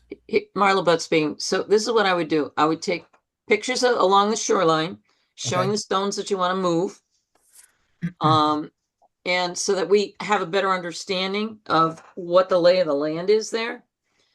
And if we got those photographs to show this, and you said, these are the stones we're moving, and this is where we're moving them to, it's not a retaining wall. It's more like a riprap embankment, but you're using large stones. You're not really making a wall. You're basically armoring the edge of where the wave action is, where the Exactly, like a seawall that you see, it's on not a seawall. It's not a wall. It's just stones. It's like a revetment, but it's not a revetment. It's just stones along the water's edge. But we have no Exactly. idea what it looks like right now. So I think the best solution is to process this as a permit and have the applicant submit photographs of the areas where that they want to move the stones around in the water and to the edge of the water. And in the meantime, get something in writing from the taxing district that says they're okay with that. And then Okay. the next month's meeting is what date we have? It's what's May May 4th. May 4th. If That's you're not saying also, that you can't get started with other work. You still could get started with other work on the property. if you're capable of drawing a section, we've got the plan, but if you could draw a section detail of what we're looking at, we've got the photographs with the section detail, no matter how simple you can make it, but just to elaborate on what you're speaking of, that would be helpful. Okay. And The only thing to say is I will work with the Pete and Patty on and getting this stuff, getting the information that you guys have requested and submitted. I will be away for warrant officer candidate school, and I return on the 3rd, I believe. I'm not sure what my availability will be on the 4th. I think if you get good pictures of the material you're going to be moving around at the water's edge, and you've got a cross section, just a typical cross section of where those stones or how they're going to look like when, so that we know that they're only a foot high, because that's what your cross section will show. It'll show the water's edge. It'll show where the stone is and how the land trails away from the lake. I think those two items probably are enough. But it doesn't stop you from doing the other work because that's already covered, except for the beach area. And I have no problem with the work for the beach area as long as it's not in the water. Yeah. That's all upland review. Yes, ma'am. And you Yeah, said we've yeah, that come thing, Bill, Sorry, go go ahead. ahead. Okay, yeah, I just go ahead, Patty. I just wanted to say, initially you felt more comfortable if we did it when the water came down, so we, in theory, could wait. Is that, If you can, that's actually better because then you'll have your permit in place. And when the water goes down next fall, you'll be ready to go. And hopefully you can get the ground frozen before he comes in. But that could be a disturbance, for wherever your retaining walls actually ultimately are and all your plantings. So that may not work for you. You may still want to be able to do it this year before it goes down again. But the Lake Association, the taxing district may have a concern. And that's what so I'm gonna our next steps are I'm gonna be taking multiple pictures. Yep. And the stones we're talking about in the water, we're only talking 10, 12, 50. It's not like we're talking hundreds of stones here. It's not a huge ordeal, but I understand the question. I will take a picture of those. I will also get the approval from the Lake District. What, John, let me ask, do I come back in and do I put another, how do I present this to you folks in preparation for the next meeting next month? No, so this is an application, and I apologize. This I believe you guys dropped this off with Tracy on Thursday morning. Yeah. So I didn't see Tracy on Thursday. What did you guys pay a fee? We had because it was under the existing proposal for the all in one. It was indicated that we didn't have to pay anything because it was still under that initial proposal. Yeah, but there would have been no fee for use permitted as of right. Right. Okay. So there wouldn't have been any charge. We flipped this into essentially a new application, which was part of my question and my discussion with Marla earlier.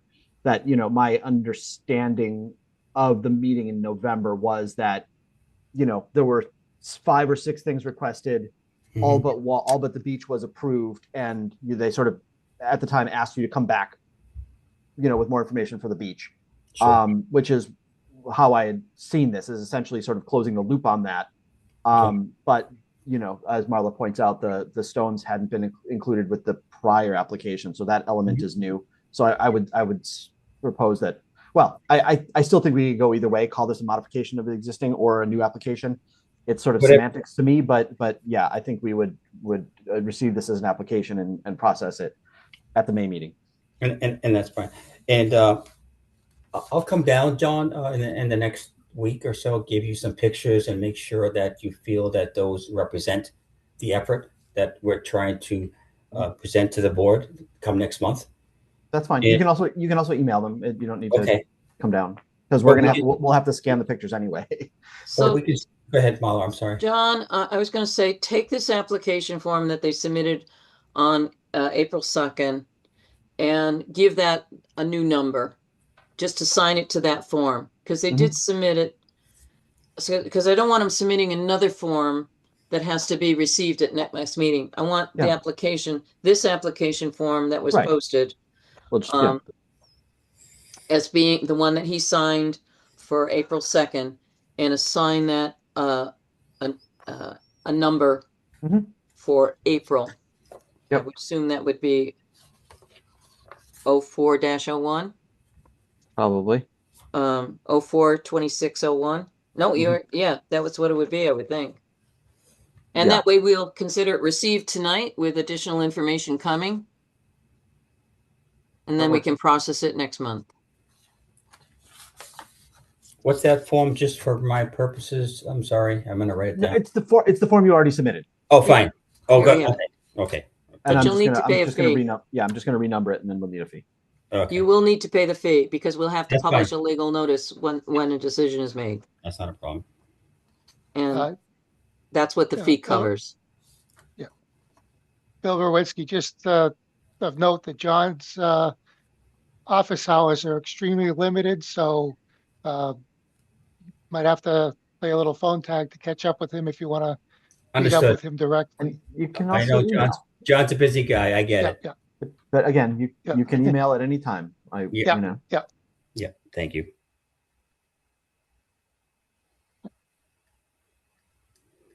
Okay, so we still would need a motion. I move to accept application 04-26-01 for 55 Crooked Trail, map 5787, block 34, lot 111W by Peter Flaherty for a retaining, for the placement of stones along the lake's edge to be considered at next month's meeting with the request that the applicant provide photographs and a typical cross-section where the stones will be placed. Second, Stuart Peasley. And also the letter from the Lake Association. Yes. Including a letter from the taxing district for the lake, showing their acceptance of the application or approval of the application. Second. Okay, is there any further discussion? We have a motion from Marla Butt, seconded by Stuart Peasley, to accept application 04-26-01 for consideration at the May meeting with the details requested. Any further discussion? All those in favor signify by saying aye. Aye. Aye. Aye. Thank you, board. Anybody opposed? Opposed, nobody opposed, and no abstentions, so the motion passes.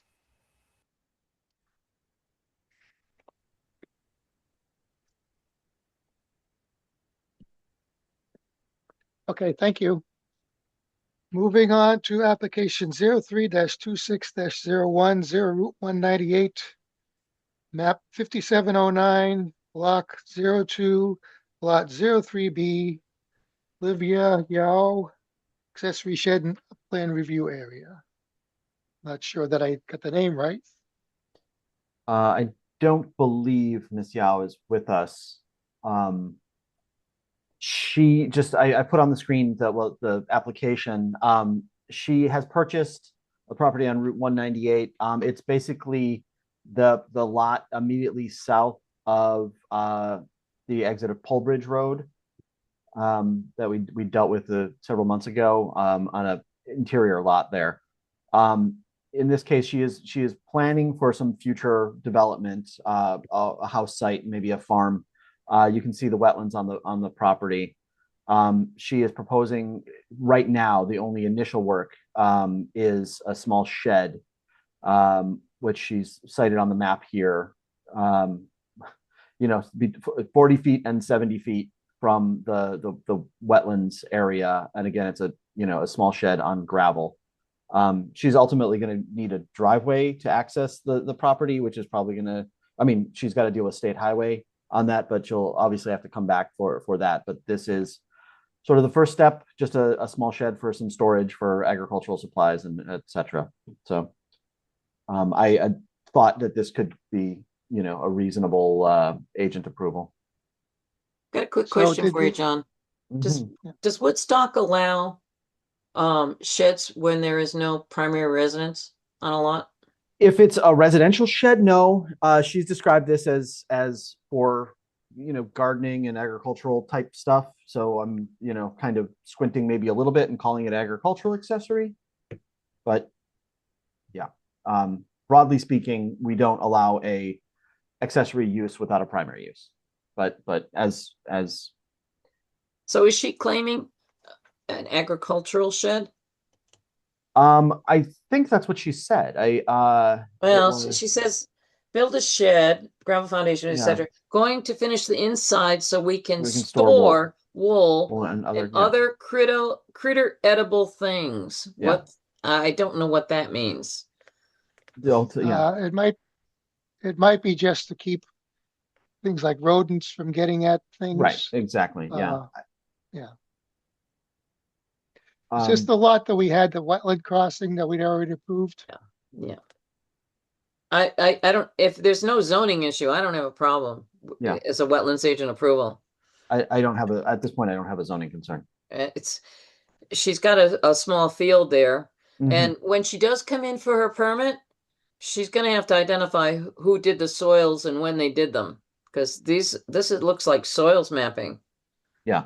The numbering system. So, and if you look at the soils map, the NRCS map, the GIS, soils mapping on the GIS doesn't look anything like this. So I have no problem with this being processed as a wetlands agent approval, as long as there's no zoning issues.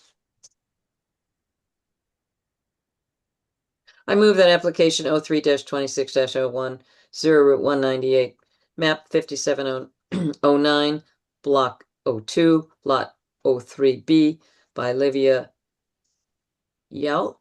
Yeah, I think that's fine. To construct an accessory shed in the upland review area be processed as a wetlands agent approval, providing there is no zoning complication. Second, Okay, we have motion by Marla Butts, second by Stuart Peasley to sign as agent approval application 03-26-01 Route 198. An accessory shed, providing that there is no zoning objections. Any further discussion? All those in favor signify by saying aye. Aye. Aye. Any opposed? Any abstain? The motion passes. Moving on to application 03-26-02 Lion 170 Lion Hill Road, map 5169, block 16, lot 03 for Michael and Ann Connor underground storage tank in the upland review area.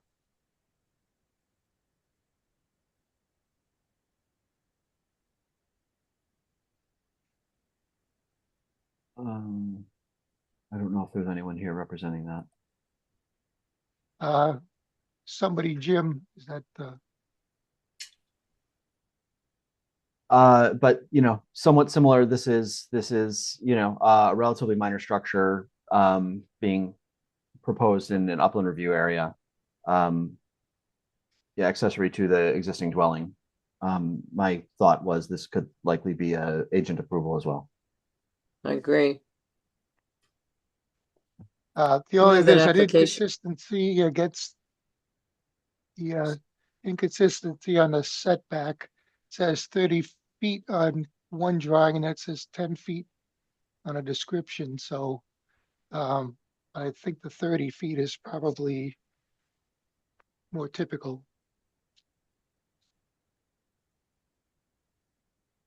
I looked at the subdivision map, that map. I'm not understanding the wetlands delineation, but it doesn't matter because he said that he was going to be so many feet from the stone wall. I assumed it was the stone wall to the rear of the property, but I didn't recall seeing this drawing that's showing up now. So it's the stone wall that's along Lion Hill Road. I have absolutely no objection to this being processed as a wetlands agent approval. Bill, sorry, Bill, this has to be 50 feet front yard setback. What? Yep.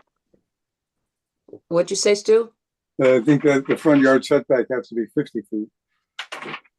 But that's not us. I know, I just making a correction. Bill said 30 feet. I'm saying.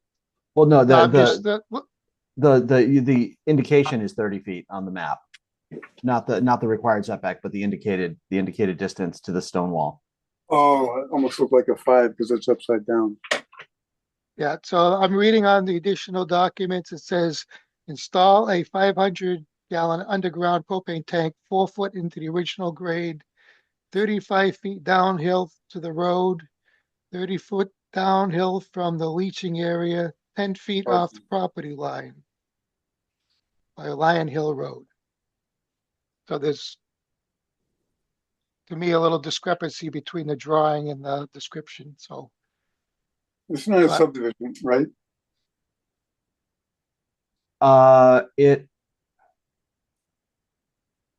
do not know. Well, what's the property, the ID number? It is where is that? 57 80. Oh, no. 5169 block 16 lot 03. 03, and a number like that, it's possible that it's an original parcel, but that's something I can look into when we get to the zoning element of that. I'm just curious about the setback. Mm-hmm. I know it's not our purview, but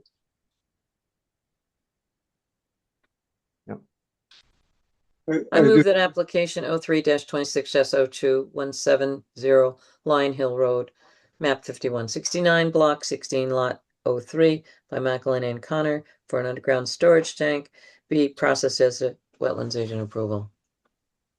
Second. Motion by Marla Butts, second by Stuart Peasley to sign application 03-26-02, 170 Lion Hill Road as a wetlands agent approval. Any further discussion? All those in favor signify by saying aye. Aye. Aye. Any opposed? Any abstain? The motion passes. Okay, moving on to administrative business, agent report. Agent report is in the file.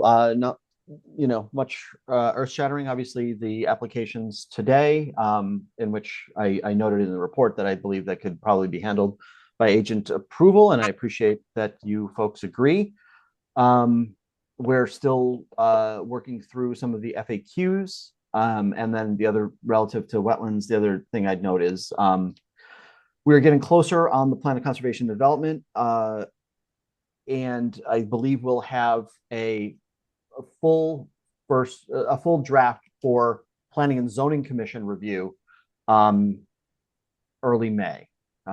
So we've completed all the substantive chapters. I'm putting together a implementation table in the next month, and then we'll review it at committee in early May and present it to Planning and Zoning ideally in mid-May. So that is coming along. I don't know, Billy, if you had any further thought about that, but No, I don't have any particular comments about that. Just for everybody else's thing, and John, a little bit discussion at the last meeting is that we might be mostly wrapped up then, but our appointment, I believe, was for 2 years. So we're still going to be on the hook for a little while. What's that, Bill? I'm sorry. As the committee, although our major work will be done, we're not officially off the hook for like 2 years, because our appointment was for 2 more years, I believe. Oh, this is the POCD? I suspect that much of those subsequent meetings will end up being canceled, Bill, but yeah. Well, I'm just bringing that out because everybody's going to think they're all done. So yeah, we recognize the sacrifice there. So the only other thing is we talked about a site visit to Quarry Road last month. Is anything been done with that? Yeah, no, there's been no further discussion on that. The first selectman and site visit for Quarry Road relative to Sheldon, or different.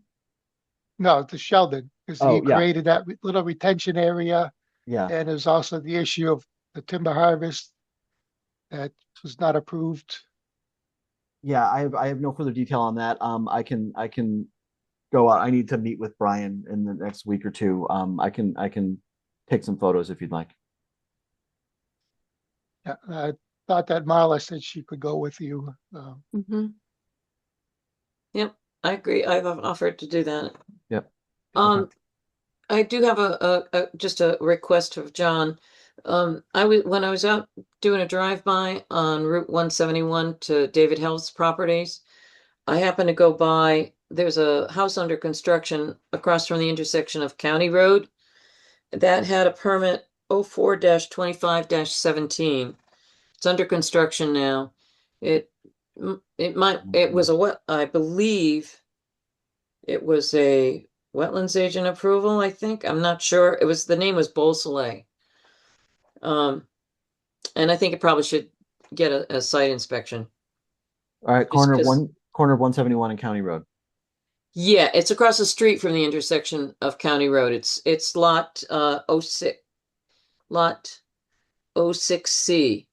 It's 4.727 acres. But the permit file is 04-25-17. Got it. Okay. I get the foundation in now. Yep, I'll go take a look. Yeah, that site might have gone back farther than that, date-wise. I I think somebody might have been living there in a trailer also, so I don't know what their situation is. Yeah, there still is a trailer there. Yeah, Okay. Yeah, so that was approved before I started here. I'll take a look at the file. Yep. Okay.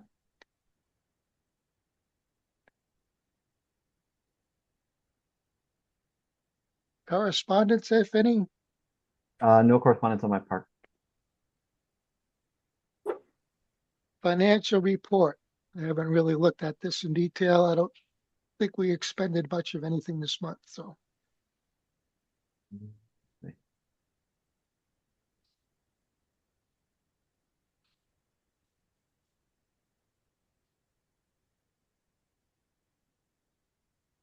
Has anybody been to any of the budget discussions? No?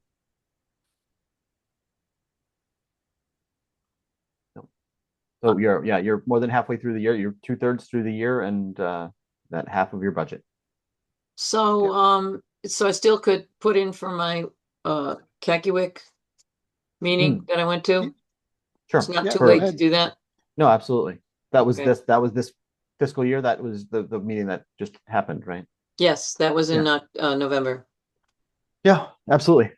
Mhm.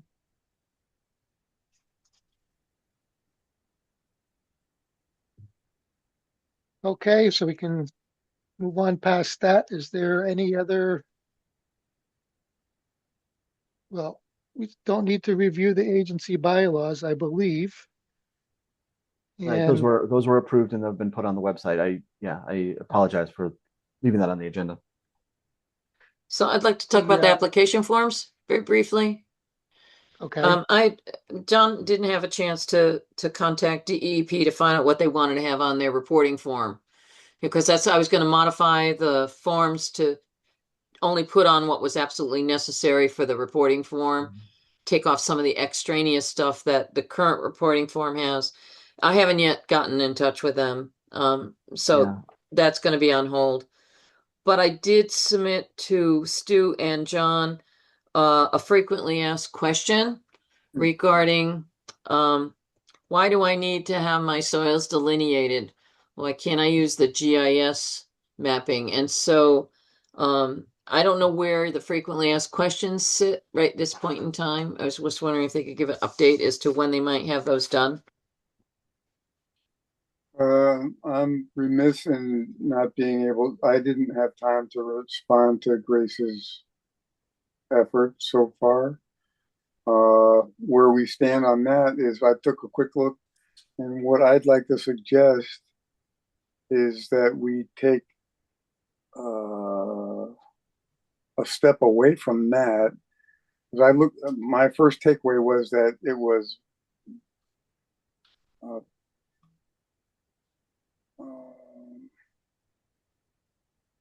maybe we could take a different approach with that FAQ, and I would like to show some examples of how that can be done. What I can do is I can cite like the FAQs we did for the ZBA, and if you take a look, you have a chance to take a look at those. It's one page of questions, and then the second page is one page of one or two questions, and then we have drawings, diagrams that show people what they can bring. Like tonight, a section detail. Maybe if someone's not conversant with the section detail, that would be a place to respond and say, hey, go look at our FAQs and you can see how to draw that up. So also with regards like to ZBA as an example, we recently completed our bylaws review and we had a really great process. I'll try to send that out to what that editing process looked like. It's very positive and constructive with all the members. I'd love to see something like that happen on the wetlands, but it's just a tactic, I guess, on how to get things done. if we do it with everyone's involvement, and it works really great. But the reason we did it, we had a professional editor. She was really good. So she gave us some good insights and tips how to do it. But I think we're almost there with them anyway. The final point I want to make about, and it's more general and in terms of what we do and what we will continue to have to do as an agency, is I think one of our missions here is to try to educate the community as to the value and resource of the wetlands. And one of the ways to do that is to inspire people. And I think that you guys, from when I first started, you guys have always have done a great job towards that and being very accommodating. But I really want to not take, as time goes on, the regulations really put people off, right? So it's just a natural reaction for people to resist bureaucracy. So I'm suggesting, if we can, how we make that presentation of the regulations. It might make a big difference for our job. So I can make a suggestion for you. All right. Pray for a flood. Next time you have a flood, that's what makes everybody sensitive to environmental conditions, is when you have, or a drought, one or the other. Either one does it. Because remember back a couple of months, I did up a listing for the lake associations, and we kind of put that aside because you're going to do the frequently asked questions. And at next month's meeting, I would like to revisit sending notifications to the lake associations, because and asking them to include advice in their newsletters about coming to us and what's needed in an application for work along the water's edge and along the lakes. Because like we had tonight, another situation where the property owner didn't really quite understand what they needed to do. So I'd like to go and revisit that next month if we could, if that could go on the agenda, is the advice to the people that are involved with the lakes, that have lake associations, and ask them to put that out in their newsletter so that at least we end up getting some better information to the people that are giving us the most problems. So I'm sorry, Marla, you're asking us to ask the associations to provide us with information, or ask them to distribute information from us about what we're looking Correct. The latter. The yes. latter. Okay. Because a couple months ago, I had drafted up some advice to property owners and was hoping that they would, that we could give them to the taxing districts, the 3 taxing districts for the lakes, and ask them to distribute them with their notifications. So I'd like to revisit that, because it's been a while, and maybe there's some improvements that we can make that address some of Stu's concerns about, getting like the cross sections and that kind of thing. Simple things that we found problematic. We have also get them to realize that they have to put their approvals in writing. And for stuff that's on their property. Yeah. It's actually really a release. They're saying they have no problem. Because technically them as owners have a liability as the owner if something goes wrong. Technically. So. Stuart, something else? No, I just need more time to put stuff together, I guess. Yeah, and I need to go watch the men's UConn basketball game. Time they're underway. Yes, it is. Oh, are they playing now? Yes. The national championship. It started at 8:50. Okay. We still have 2 orders of business here. Moving on to number 9, citizens' comments. Do we have anybody online who would like to comment on anything that was not on the agenda tonight. We have one person who I don't know who that is. And if anybody's online that would like to unmute and comment on anything, otherwise we'll move on to the next part.